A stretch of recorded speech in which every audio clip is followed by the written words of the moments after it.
The Radio Wammo Breakfast. Kiwi. And returning now to the Canterbury earthquake, scientists say the 7.1 magnitude quake that rocked Canterbury on Saturday morning came from a previously unknown fault, but that if recent history is anything to go by, it could be one of a series of 7+ magnitude quakes, some of which are still to come. Professor of Geophysics Euan Smith has been looking at this. He's from the Institute of Geophysics at Victoria University in Wellington.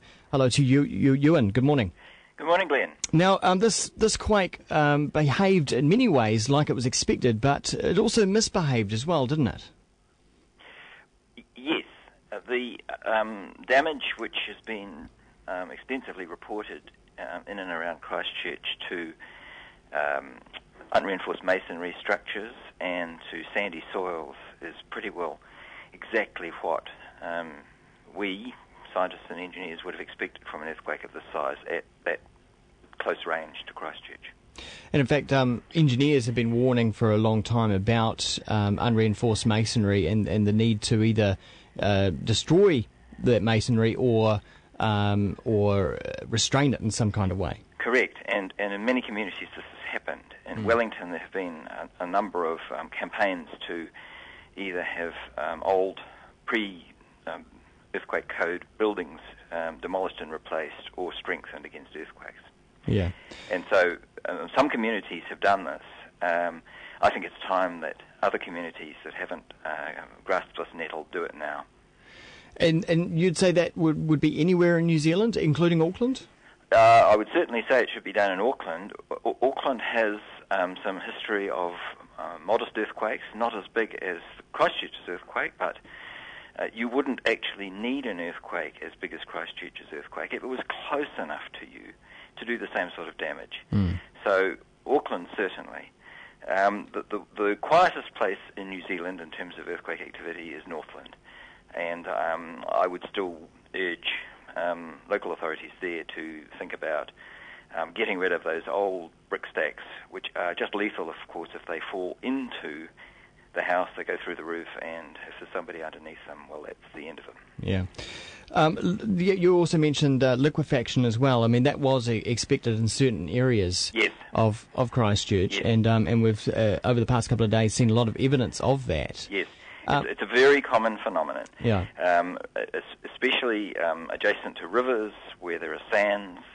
When the sands are saturated, the earthquake shaking basically destroys their cohesion. They behave like a fluid, and any structure that's on them that isn't designed to act like a boat will sink. Now, I mean, I guess it's all very well in hindsight, but wisdom would say, I mean, why were suburbs built on these areas?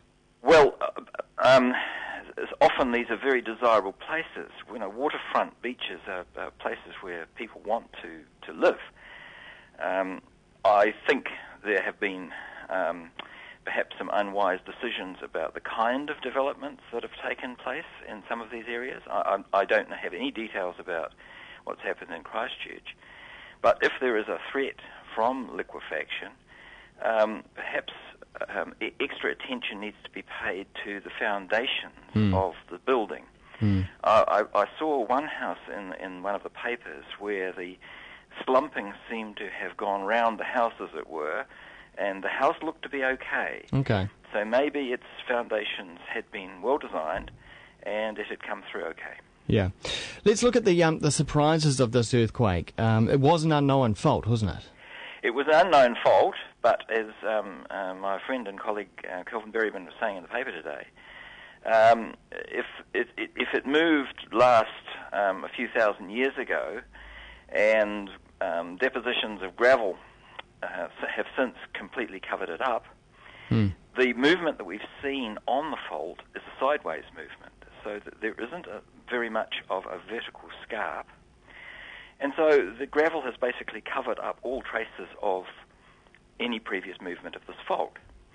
So the fault was there beforehand, almost certainly, but there was no trace of it. And so much of New Zealand, especially where we have towns, is on similar alluvial plains, that there may be many of these faults around. The geologists have done a good job over the last few decades in identifying the major active faults throughout New Zealand, but you can only see what you can see, and where these faults are strike-slip faults, as we call them, where the earth moves sideways rather than up and down, and they're covered by alluvium, there's very little to see. Yeah. And I know seismologists don't like to get into the realm of crystal ball gazing, but is there a possibility that this one is a trigger for a larger quake? There is a possibility, and we have evidence that works both ways. In my statement, I pointed out that there was quite a remarkable succession of earthquakes which began in 1929 with an earthquake in West Canterbury, in which we had 7 large earthquakes over a period of 13 years. So that's the sort of thing that could happen in the future. On the other hand, in 1897, there was a magnitude 7 earthquake about the same size as Christchurch's. And nothing happened for another 32 years. So we simply can't say whether anything will happen, but what we can say is that there has been a slightly increased probability that another large earthquake could happen somewhere nearby. And that's about as much as we can say. And not necessarily on the same fault? Not necessarily on the same fault, but it could be on the same fault. The aftershocks that have been ongoing are again what we would regard as a perfectly normal phenomenon, and they are behaving, as far as we can see, as aftershocks do.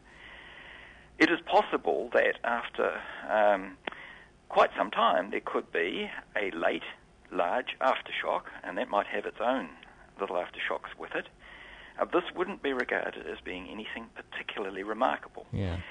So the message, and the Civil Defence has done an excellent job with this, that the message is that people have to remain vigilant, not to panic, but to be sensibly prudent about what they do, and to certainly keep away from any structure which looks as though it is damaged and might collapse in the event of another aftershock. And as you say, one of the big takeaway messages is that owners of unreinforced masonry buildings and chimneys everywhere in New Zealand, there needs to be a retrospective building code, would you say? Well, first of all, the building code only mildly addresses domestic housing. That's a separate issue. The building code really does address commercial properties. And as far as unreinforced masonry commercial properties are concerned, I think there needs to be a debate between property owners, local authorities and engineers about what is the appropriate measure to put in place. If you want to preserve perhaps a heritage building, then engineers throughout New Zealand have had a lot of experience of fitting these buildings with anti-seismic measures, and so that could be done. For property owners, if you have an old unreinforced brick chimney, don't wait, just take it down. It will cause you a lot less grief to take it down in an orderly way by yourself rather than waiting for an earthquake to do it for you. Euan Smith, thanks so much for your time on this one. You're welcome. It is Professor Euan Smith, who is a Professor of Geophysics at the Institute of Geophysics, Victoria University of Wellington. A track now from the Tuts.